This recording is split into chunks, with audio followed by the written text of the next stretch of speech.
Slavă lui Dumnezeu stă în ascunderea lucrurilor, iar slavă împăraților stă în cercetarea lucrurilor. Proverbele 25, versetul 2. Am zis ieri că voi începe cu o mărturie. Aș vrea să arăt lucrul următor. E clar că viața noastră nu trebuie să fie condus de simțiri, de sentimente, dar să fie condus de Scriptura, de cuvântul lui Dumnezeu, alții o să zică de rațiune, da? Dar uneori ceea ce simțim ne transmite un mesaj care nu ar trebui să-l ignorăm. De exemplu, am luat exemplu acești doi ucenici, ei nu pot recunoaște Iisus, totuși ei simt că inima lor arde în ei. Și asta însemna ceva. Și de multe ori și tu ai simțit ceva. De exemplu, trebuia să iei o tărere. Totul în aparență arăta ok și frumos. Și totuși ai simțit o neliniște. Unii din voi ați ignorat-o și ați mers mai departe. Și după s-a întâmplat anumite lucruri, v-ați dat seama că ce ați simțit atunci era un mesaj, dar l-ați ignorat. Unii dintre voi nu este vina voastră, pentru că prea mulți ați auzit, nu trebuie să simțim nimic, nu trebuie să simțim nimic. Însă ajunge la o extremă, unde parcă trebuie să fim oameni, niște ființe fără simțuri. Unii chiar cred că a fi spiritual înseamnă a nu simți nimic. Biblia spune, și Iisus s-a uitat la ei și a văzut că erau ca niște oi fără pastor și i s-a făcut milă. Îmi pare rău, mila este o simțire. Deci dacă crezi că a fi spiritual înseamnă să nu ai simțire, înseamnă că Domnul nostru nu a fi spiritual, nu? Că simțea. Era mișcat. Dar nu exista o ființă mai spirituală decât el.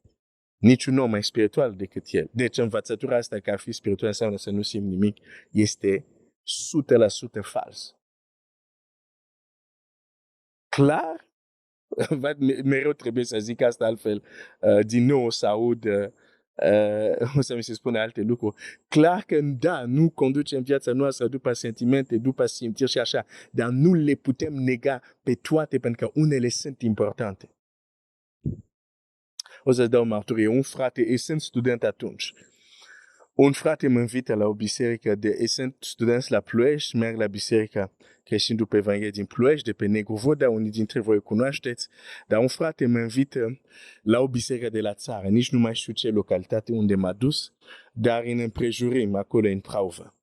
Și ajung la biserica respectivă, totul în exterior e la fel.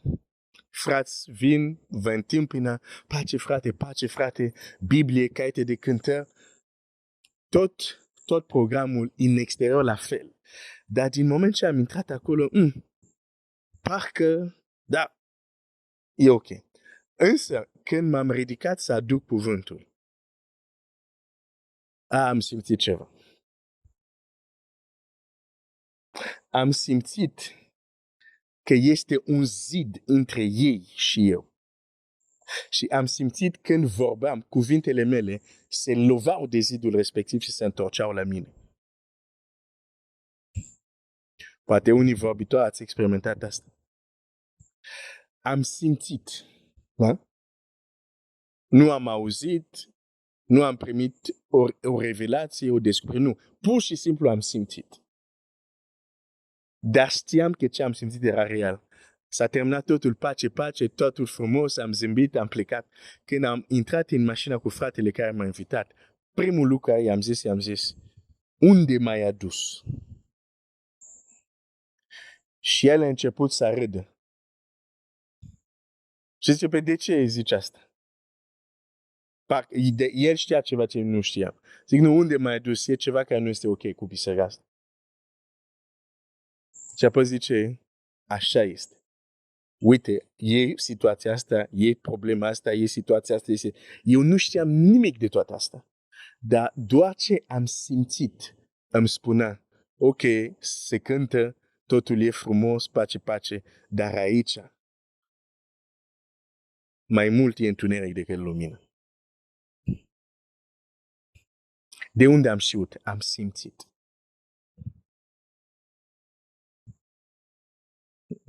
Și o să spui, dar stai puțin, Dumnezeu poate vorbi prin ceea ce simți? Păi în primul rând, El ți-a dat simțurile, nu? Tu cum crezi că Dumnezeu vorbea cu proroci?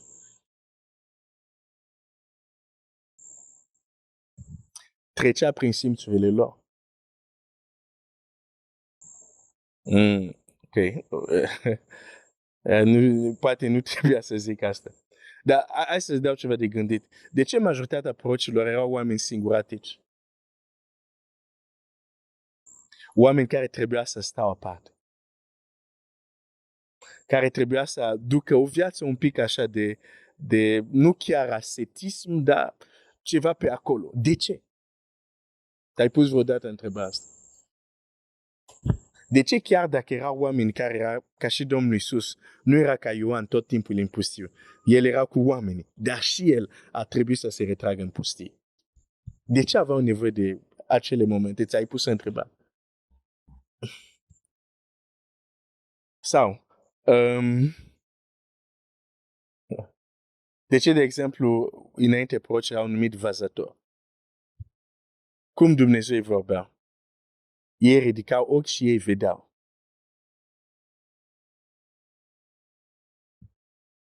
Dumnezeu le vorbea prin faptul că le arăta. Ei vedeau ceva. Și ceea ce vedeau știau. Uite, de exemplu, de exemplu, în Vechiul Testament, când Dumnezeu vine la copiii Israel, în pustie, Biblia zice, ziua era o coloană de nor și noaptea o coloană de foc. Dumnezeu nu e nor, nu e foc. Dar de ce lua forma respectivă? Vrea să fie vizibil la simțurile lor, în particular la simțul ocular, la ochiul lor.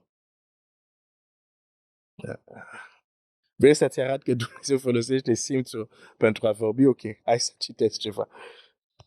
Hai să citesc Exodul 40, versetul 36. Trebuie să merg ușor cu asta, ca să fiu înțeles corect, să nu fiu înțeles greșit. Exod 40 cu 36. Cât au ținut călătorile lor, copiii lui Israel porneau numai când se ridica norul deasupra cortului. Și când nu se ridica norul, nu porneau până ce nu se ridica. Norul era deasupra cortului ziua, iar noaptea era un foc înainte întregii case lui Israel în timpul tuturor călătoriilor. Aici Dumnezeu folosea un simț pentru a vorbi. Cum se zice, văzul sau ochiul, dacă vrei. Deci Dumnezeu nu avea nevoie tot timpul să trâmbițe din ce, acum ridicați-vă, plecăm. Nu. Când norul se ridica, era vizibil. Și când simțul ochiul vedea această mișcare, ei știau că, ok, trebuie să plecăm de aici și să mergem mai departe. Dumnezeu le vorbea prin simțul lor. Văzul. Și dacă citești bine experiența prorocilor, o să vezi că trecea și prin simțurile lor. Nu doar cele spirituale, și simțurile fizice.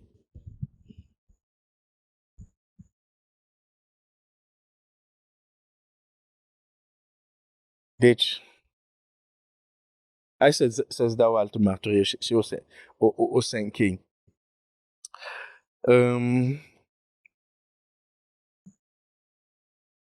Pentru că vreau să-ți arăt că uneori când te-ai rugat și simți că rugăciunea ta a fost zero, uneori s-ar putea că chiar simțul respectiv e un mesaj care îți spune să știi că, din punct de vedere spiritual, nu ai făcut nimic. Nu e totdeauna așa? Va trebui să repet asta tot timpul. Nu e totdeauna așa, dar uneori este așa. Ceea ce ai simțit ți-a spus adevărul. Ce ai făcut tu e zero. N-a avut niciun impact din punct de vedere spiritual.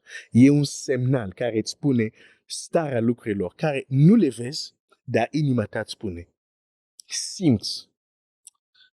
A fost cuvinte goale. Simți.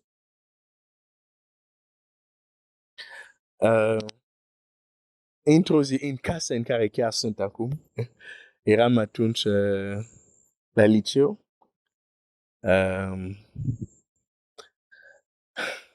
Bine, nu sunt chiar în casă acum, dar că stau chiar acum în zilele astea, mulțumesc lui Dumnezeu,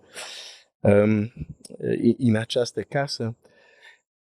Într-o zi eram singur și dădeam cu mop.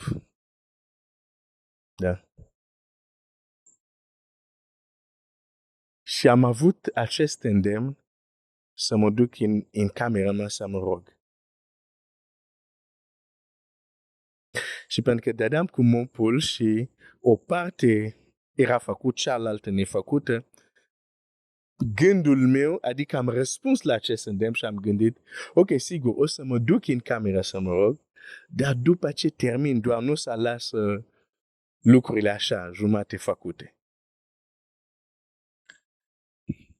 Când am avut acel gând sau acel raționament, am simțit o întristare. Din nou folosesc cuvânt, pentru că asta s-a întâmplat. Am simțit o întristare.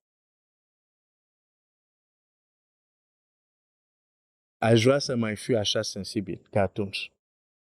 Acum nu mai sunt. Dar știam că întristarea care am simțit-o atunci nu era întristarea mea. Știam că am întristat pe altcineva, despre care Scriptura spune, nu întristați Duhul.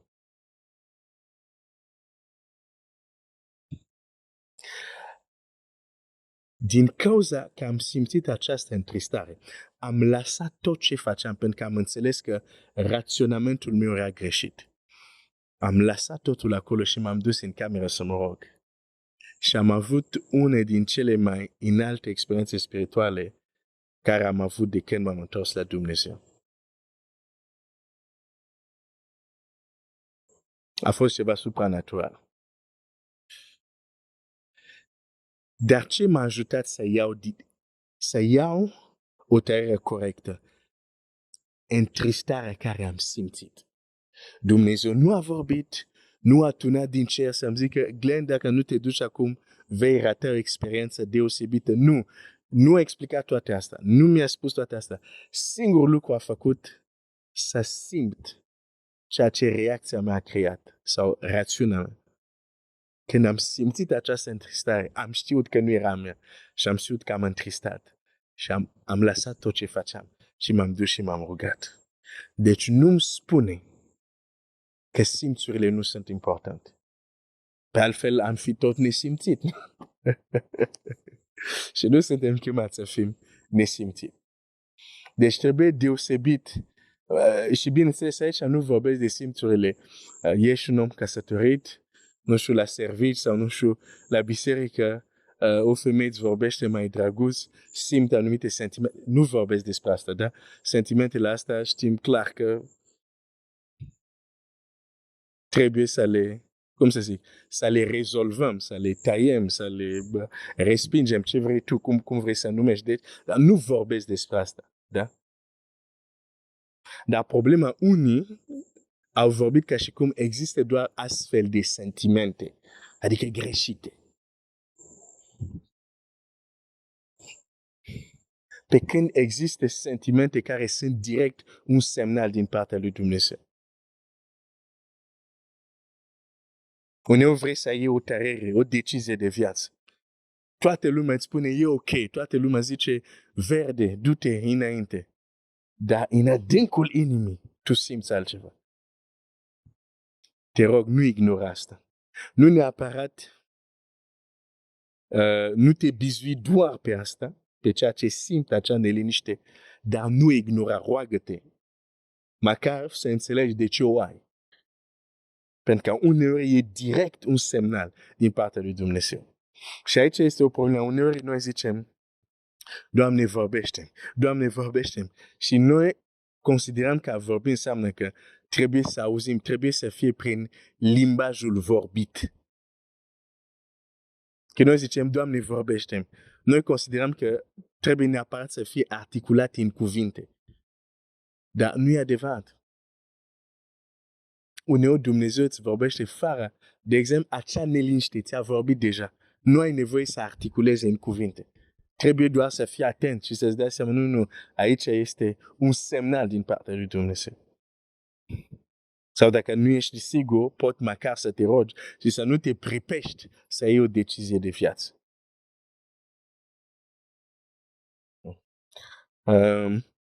Mâine mai citesc un text foarte important și apoi cred că rezolvând ce numesc eu prin faptul că uneori a simți nu e greșit, rezolvând deja această, să zic, temă, o să putem merge mai departe să ajungem din nou la Aman și inelul care primește și un lucru care se întâmplă acolo, care ne ajută să înțelegem de ce uneori când ne rugăm simțim că avem cuvinte goale și chiar este așa. Nu sunt simțiri false totdeauna. Uneori chiar acele simțuri ne spun ai făcut ce ai făcut, dar să știi că din punct de vedere spiritual niciun impact. Mă opresc aici. Hai să ne rugăm. Tată Ceresc, mulțumesc pentru